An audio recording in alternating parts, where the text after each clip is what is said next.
Let's talk about the threat from China with someone who knows it well. He's a Mandarin speaker. He's a former naval intelligence officer. He is a host at One American News and a buddy of mine, Jack Posobiec, a.k.a. Poso, in the mix here. Jack, great to have you.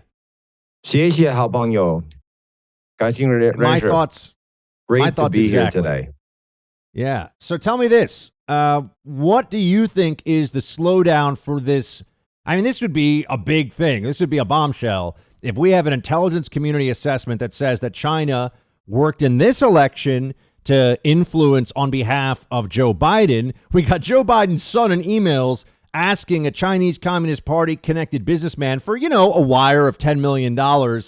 And I'm pretty sure the rules that have been established, Jack, are if there is foreign interference, we need a special counsel, and maybe the election is just not legitimate. That's what happened for 4 years.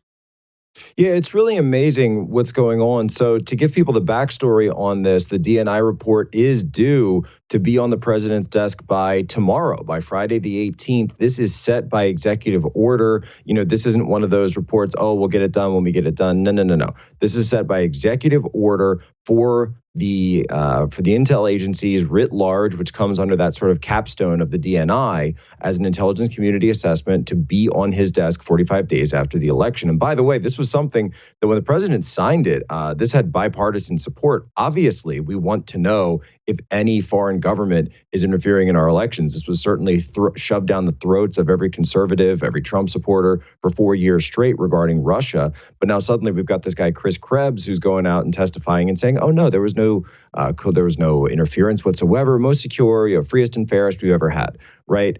Well, now it turns out, and I was getting this information, reporting it out yesterday afternoon, pretty early before the DNI made their announcement, that there's a huge dust-up going on. It's really kind of turned into a massive battle at the highest levels of RIC, literally the highest levels, the DNI, over whether or not to include assessments regarding Chinese interference. And what's really interesting, and I know you know how to read between the tea leaves on official statements from the IC as well, that they actually mentioned in the DNI's report. Now, what I had said in my reporting for One American News was that there was continuing raw intelligence coming in regarding Chinese operations. What the DNI said was there was new relevant information that was received after the election. Now, reading the tea leaves a little bit, the intel community doesn't usually find out about stuff like that big by the, long after the fact, 45 days after the fact. But what most likely is going on here is that one of the 16 agencies, we probably know which one that was, had the information and didn't share it with the others, and now they're upset about it. And so you're getting into this sort of, I'm not sure if I can say that on air, sort of a match of sorts regarding who gets to actually cover this situation, who gets to work that problem set, work these targets.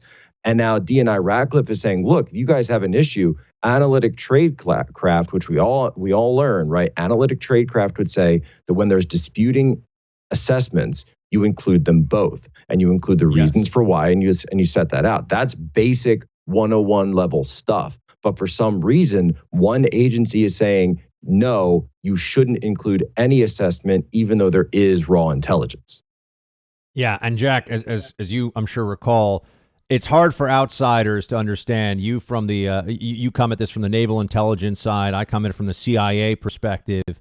How intense and how much these bureaucratic turf battles can get deeply personal. I've seen adults in conference rooms with draped with American flags and all kinds of regalia of the federal government, where people were cursing and screaming in each other's faces over things like this. Over what's included in an analytic assessment. So for those in the outside world, this becomes incredibly heated and contentious. So that's one part of it. And it's what you alluded to before. It's who gets control of this issue going forward, and the resources and the White House attention that would come with that. But I also have to think, and we're speaking to Jack Posobiec, former naval intelligence officer and One American News host. I also think that when we look at this, there's probably some element, and it might even be the majority of this, where there are some people who are very pro-Biden, who are senior up in the ranks at, I don't know which agency. I could take a couple of guesses who think, okay, we got an incoming Biden administration. We got to protect as much as we can this team of adults that's coming in from the backlash and the blowback of any China. That becomes a big problem for the Democrats. Any China issue of influence the election makes Joe Biden an even bigger target for the stuff that we're already seeing with Hunter Biden and everything else. So I think they may be covering for him. Yeah, that's exactly right. And we saw this as well when intelligence became politicized during an election in 2012 when the Benghazi situation happened. And you saw the intel agencies, for at least for a time, right, when it mattered, they were doing everything they could to defend Barack Obama, to make sure that their assessments were in line with, this cover story about a YouTube video rather than a terrorist attack, until after the election when the truth just exploded all over the place and everybody knew what happened. And we found out, of course, that they all knew at the time what happened because it was obvious, right?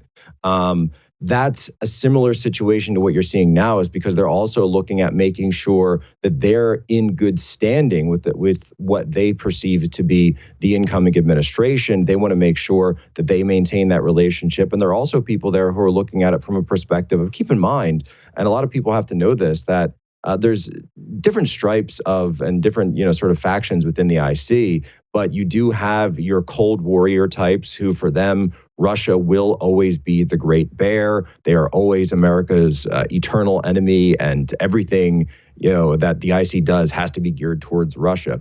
But then you also have a younger type, and I think of these as like the Pete Buttigieg types of IC officers. He himself was a reserve intelligence officer. That they get their mindset from CNN, Washington Post, New York Times, and then they go into the IC. And so that mindset, that framing of everything that's going on in the world starts with some pretty far left, right? It used to be kind of centrist, but now they're a little bit more far left in terms of their perspective, in terms of their coverage. So they already have an outsized view of Russia being a threat versus China, who we know, of course, has way more money, has way more resources. They have the Wu Mao 50-cent army of Chinese bots that was influencing U.S. Social media networks in the run-up to COVID-19 and after the COVID-19 pandemic hit our shores, right? We know that China was using these operations. So it strikes me as ridiculous that the intel community wouldn't have found any information about Chinese influence operations, because we already know that they're here. We're speaking to Jack Posobiec, host at One America News, former naval intelligence officer. Jack, what do you think the Chinese Communist Party is going to try to do in a Biden administration? Meaning, what are their goals for the next 4 years? And we could talk about their goals the next 50 years if we really want to be terrified, but let's talk about the next 4 years. Well, so they're going back to the same mode that America was in terms of our relationship vis-a-vis China in the waning days of the Obama administration. There was this phrase they used, and it always shocked me, and I think it shocked a lot of people out in the world when they heard it, but not so much here in Washington, D.C. They talked about the managed decline of America. America is a declining power. America is on the road to give America a soft landing. These are the types of phrases you would hear. And so the question that I always asked was when President Obama, or at times you would hear Joe Biden talk about this, when he himself went to China. Remember, he was Obama's personal envoy to China, going around with Xi Jinping, going to Sichuan University, bringing his son on Air Force Two. These things all happened, regardless of whether Twitter will let you talk about them or not. And so they want America to be in that declining status, moving towards a place, quite frankly, where the UK was after World War II, when America was then on the rise. They want China to be in the driver's seat as the rise to a global, maybe not a hegemony, but a global superpower in terms of where the United States used to be, right? And I always try to explain this to people. It's not necessarily that China hates the United States. They don't have disdain for us. They actually, in many cases, have a lot of respect for America's past achievements. That being said, they want to be where we are. I had a Chinese guy tell me once, I want to be in a position where I see Chinese families adopting American babies and not the other way around. And that, and he didn't mean it in a negative way. He didn't mean it as an insult. He just meant that's where he wanted his country to be. Right. They want to be the global hegemon. There's no question Right. about that. They're working toward that all the time. Jack, I also want to ask you about the Hunter Biden situation specifically, because you and I were corresponding early on about this to make sure that, we were all lined up with what was really happening. And, you verified important things for me to make sure that we knew that story was quite real when it was breaking right before the election. Do you think it's fair to say that Hunter Biden is compromised by the Chinese Communist Party? I don't. When you're in the IC, you're taught to look for flags, compromise flags. You're taught to look for these indicators, right? And you're supposed to stack them. We're all given this training about, this person has 4 indicators. This person has 5 indicators. I've actually worked on, which obviously can't get into, but I've actually worked on some of those situations. I have some experience with some of those situations from an operational perspective on how the CCP works. So when I saw the Eric Swalwell situation, I said, well, yeah, this is textbook. It didn't even shock me at all in the least. I would be surprised if they weren't doing that, right? I was only surprised that it leaked publicly the way it did. Hunter Biden is quite possibly the most compromised person that we've ever had being this close to the White House. And I'm not saying that based on my opinion, right? I'm saying that based on the emails, the reports, the money, his ties to these private equity firms that he still has stakes in, right? They say, well, he's off the board. They say, okay, you took his title off, but that doesn't mean he doesn't still have a stake in the firm, right? That's what matters, the money. Just from a perspective, we know that China uses what they call yellow operations. So yellow involves anything that's intimate.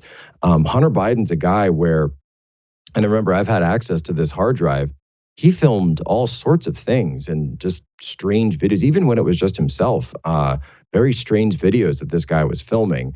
And to think that the Chinese don't have other videos of him as well as these videos that we've seen is, it'd be ridiculous to think that they don't have that kind of stuff. So yeah, you do have a situation here where very clearly this is someone who's compromised financially and compromised personally. And so with Joe Biden, it's really strange that he's taken this absolutist perspective, right? He told us at the debate, remember, go back to what he said to the American people. My son has not taken a cent from China. There were no transactions. It was a smear. And now it's, well, these transactions were looked to and nobody said there was any problem with it. And then the latest is that Hunter Biden's come out and said, my father had no information about these transactions. Right. It's just a cascade of changing lies, like the Hillary email situation, by the way. Right. That's exactly right. Crazy. And so you need to be upfront with the American people. It's as simple as that. Be upfront with the American people. And if there's something that happened that was wrong, be a man, be an adult. And I say this to Joe Biden, this is your son, all right? This is your son. It's time to step up and be the role model that, quite frankly, it looks like he never had. Jack Posobiec, One America News Network. Jack, great to have you, my friend. Take care. Thanks so much, Buck. Hey, Team Buck, thank you so much for watching The First on YouTube. If you like this video, please click that little thumbs up button so then it will log as liked. And also, if you want to see more great content from The First, please click subscribe.